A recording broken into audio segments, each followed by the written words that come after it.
முகிலினமே வான் முகிலினமே நபி புகழ் பாடிடுங்கள்.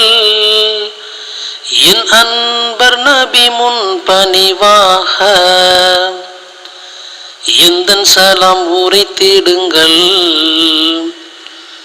கண்கள் மூடி நபி முகம் யோசித்தேன், கனவிலும் தினம் வர யாசித்தேன்.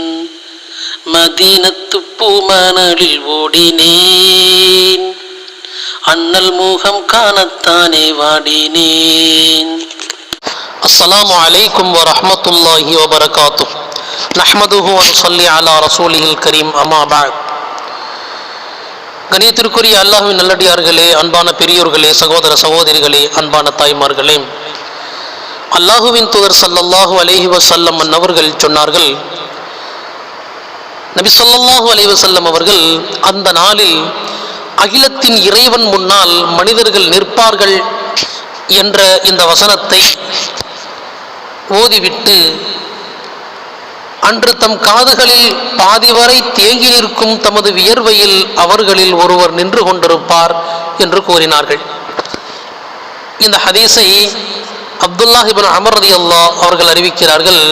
புகாரியிலே 4938, முஸ்லிமில் 5495.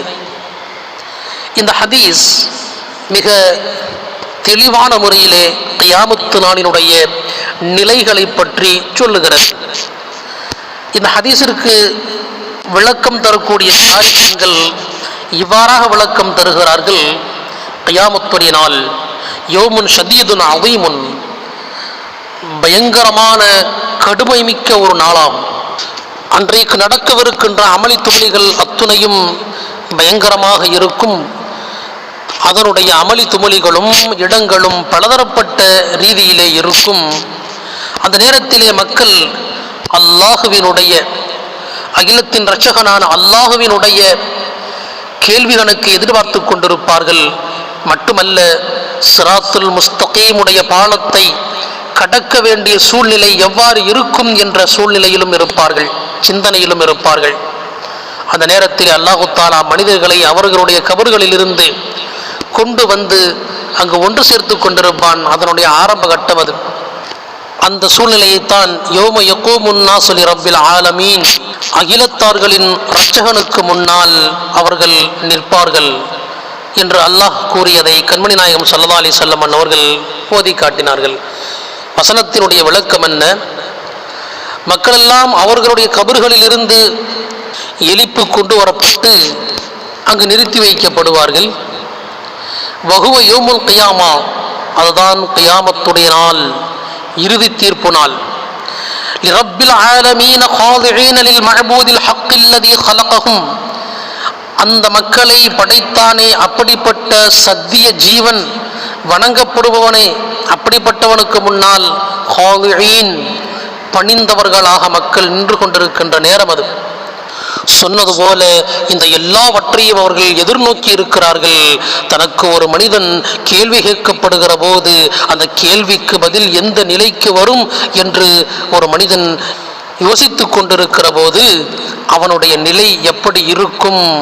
வேர்த்து விறுவிறுத்து போய்விடுவான் அல்லவா? அகிலத்தின் இரட்சகனான அல்லாஹ் அவனுடைய கேள்வி கணக்கு அது.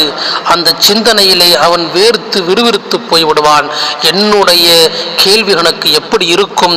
என்னுடைய ஆமால்கள், என்னுடைய வணக்கங்கள் எந்த நிலைக்கு இருக்கும் என்று மனிதர்கள் வேர்த்து விறுவிறுத்து போய்விட்டிருப்பார்கள். அதைத்தான் கண்மணி நாயகம் ஸல்லல்லாஹு அலைஹி வஸல்லம் அவர்கள் சொல்லுகிறார்கள். இந்த ஹதீஸிலே இன்னும் இப்படியும் வருகிறது.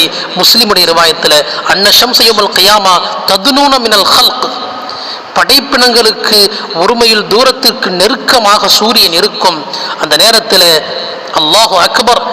மக்கள் எல்லாம் அவரவர்களுடைய அமல்களுக்கு ஏற்ப அவர்களுடைய வேர்வை இருக்கும். சிலர் இடுப்பு வரையிலும் வேர்வையில் மூழ்கி போயிருப்பார்கள், சிலர் நெஞ்சு வரை வேர்வையில் மூழ்கி போயிருப்பார்கள், சிலர் வாயு வரை வேர்வையில் மூழ்கி போயிருப்பார்கள், இன்னும் சிலர் காது வரை வேர்வையில் மூழ்கி போயிருப்பார்கள். இதைத்தான் கண்மணி நாயகம் ஸல்லல்லாஹு அலைஹி வஸல்லம் அவர்கள் இப்படி சுட்டி காட்டினார்கள். ஹத்தா யகீப அஹதுஹும் ஃபீ ரஷ்ஹிஹி இலா அன்சாஃபி உதுனைஹி. ஒருவர் அவருடைய காதுகளில் பாதி வரை தேங்கி நிற்கும் தமது வேர்வையில் நின்று கொண்டிருப்பார் என்பதாக கண்மணி நாயகம் ஸல்லல்லாஹு அலைஹி வஸல்லம் அவர்கள் சுட்டி காட்டுகிறார்கள். அன்பானவர்களே, எல்லாம் வல்ல அல்லாஹு தஆலா நம்முடைய பாவங்களை நினைத்து இந்த உலகத்திலேயே அந்த வேர்வை துளிகளுக்கு பகரமாக கண்ணீர் துளிகளை அல்லாஹ்வின் சந்நிதியிலே விட்டு நம்முடைய பாவங்களை எல்லாம் அந்த தண்ணீரில் கழுவி விட்டு இந்த உலகத்தை விட்டு செல்லுகிற பாக்கியத்தை எல்லாம் வல்ல அல்லாஹு தஆலா நம் அவர்களுக்கு தந்தருள்வானாக. ஆமீன். அஸ்ஸலாமு அலைக்கும் வரஹ்மத்துல்லாஹி வபரகாத்துஹு.